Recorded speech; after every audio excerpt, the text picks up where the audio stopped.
Assalamu alaikum, Sayyidi. Wa alaikum salam wa rahmatullah.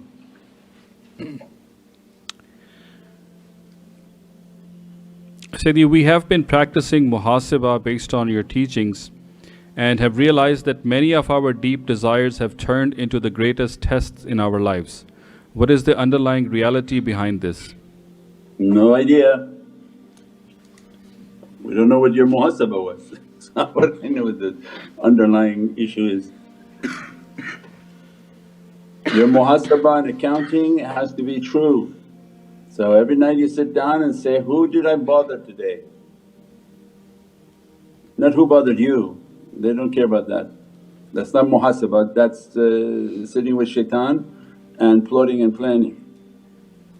But who did you bother that day? Who were you jealous of that day? Who did you aggravate that day? All the issues that would be your concern if by morning you were dead, right? Because you're trying to figure out and ask Allah's forgiveness before something bad is about to happen. So if you're truly asking Allah's forgiveness, Ya Rabbi forgive me for talking like this, forgive me for saying to that person like this, forgive me for agitating this person like this. Muhasabah was all about other people, what I did wrong. Muhasabah now is people sitting and complaining the whole world is against them. It's a time of the therapy. When I said the therapist, you sit in the therapy room, 200, some people say, Shaykh that's very expensive. Not where I live, they're at least 400 an hour they take from families and it's forced like from the school, oh your kid needs therapy. So, oh my kid doesn't need therapy, you're trying to make him worse. So the schools push this whole concept until it's a whole part of the woven fabric of this society, and sit with somebody to tell you, you're right, everyone else is wrong, and in the end tell you, it's all your parents. That's not muhasabah. Muhasabah is, what did I do wrong? People, places and things, what am I doing wrong? Why don't I like this person? Why don't I like this action? What did I do to this person, to that action?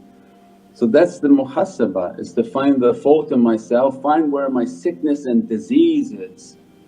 It'll come out through the talks. If we think that every talk is geared to me, then I pick it up as something I have to contemplate about, inshaAllah. And when we do our breathing and our meditation, it's only for energy, it's not a personal therapy time. So when you sit and do your tafakkur, you play your salawats, you ask for the presence of the shaykh and say, just send me energy into my heart.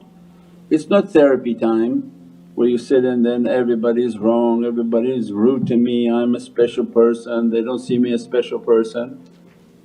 You're going to inflate yourself like a big balloon and make yourself sicker where you won't even fit in the grave. So this is not the way of tariqah. The way of tariqah, I'm nothing, I'm asking to be nothing. If I'm nothing, only at the state of nothingness can I achieve an energy to come to me. So everything is being sort of done incorrectly for people, but we have it all written on how to do it, but they they don't want to follow the instructions, they read 2 lines and then do it their own way, and then it becomes a system of difficulty.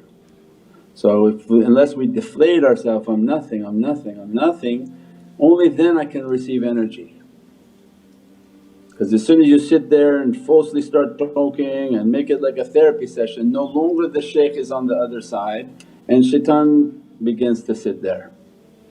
And if the shaitan sits there, he begins to prop your nafs and start to send you images and start to make you feel like that's not from the shaykhs anymore, because that's not the role they play, they're not a therapy system. So as soon as we use the tool incorrectly, that presence leaves and then the demonic and egoistic energies begin to appear. You're the great one, you're the best one, they're all for you, this whole world is for you. So no, and that's the danger of these systems unless we use them correctly, inshaAllah.